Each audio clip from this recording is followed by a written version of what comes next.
आज महमूद खान अचकज़ई साहब को जब सदारती उम्मीदवार के तौर पे नामजद किया गया तहरीक इंसाफ की तरफ से, सिर्फ याद दहानी यही करानी थी कि जब 2014 के धरने हुए, ये वही महमूद खान अचकज़ई साहब हैं जिनकी नकल उतारी थी इमरान खान साहब ने सर पे दुपट्टा पहन के और उनके बारे में बहुत गलत गुफ्तगू की थी।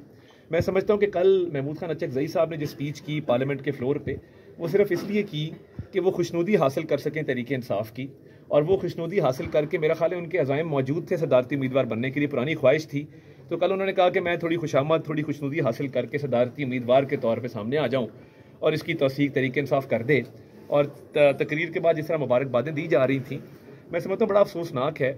और जिस तरीके से इनकी अपनी पार्टी टूटी, इनके सियासी इख्तलाफात आपस में थे, ये बलूचिस्तान में सीटें हार गए, जो इन्होंने वहाँ पे सियासी हशर नशर किया, उसके बाद इन्होंने इल्ज़ामात दूसरों पे लगाए। तो हकीकत को मानना चाहिए, सियासी कमज़ोरी को तस्लीम करना चाहिए। मैं ये भी समझता हूँ कि इमरान खान साहब का ये वतीरा रहा है कि जिसको उन्होंने गाली दी है उसके साथ बगलगी ज़रूर हुए हैं।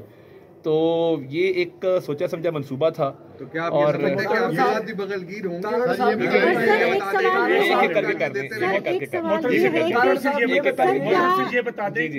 ये बता दें कि सुन्नी इत्तेहाद कौंसिल धांधली को बोलकर हर आईनी रास्ता उन्होंने अख्तियार कर लिया।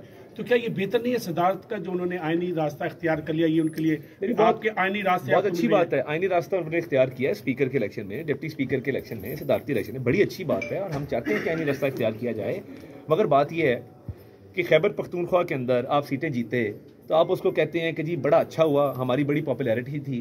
पंजाब, बलूचिस्तान, सिंध में आप सीटें हारे, वहाँ पे धांधली का उन्होंने दोहरा मेयार नहीं चल सकता। देखें, आप इलेक्शन को तस्लीम करें और इलेक्शन की क्रेडिबिलिटी को तस्लीम करें, यही जमहूरियत के लिए और पार्लियामान के लिए बेहतर है। सर, आपकी पार्लियामेंट के अंदर स्ट्रेटेजी नजर नहीं आ रही। साहब ये बताइए, आपके साथ बगलगीर होना चाहे तो क्या आप उसके साथ बगलगीर होंगे, और क्या मफाहमत या किसी भी मौजू पर आपसे गुफ्तगू करें तो क्या आप तैयार हैं? नून लीग तैयार है? देखिए, इसी पार्लियामान में जब हमारे खिलाफ कहा जाता था कि जी इनसे हाथ नहीं मिलाएंगे, इनसे बात नहीं करेंगे, हमने मिसाकी मईशत की तब बात की, हम इक़्तिदार में नहीं थे, हम अपोजिशन में। सर, एक खातून सहाफ़ी का सवाल सर, ये बताइए कि जैसा कि आपने खुद भी जिक्र किया महमूद खान अचकज़ई की तकरीर और फिर एकदम से सुन्नी इत्तेहाद कौंसिल की जानिब से उनको सदारती इंतखाब के लिए नामजद करना, क्या ये प्री प्लान था या तकरीर के बाद अचानक से ये सब? मैं समझता हूँ, लगता यही है कि उन्होंने जान की तकरीर की थी ताकि उनकी नॉमिनेशन आए। ये भी बताइए कि मियां शहबाज शरीफ ने जरदारी को सड़कों पर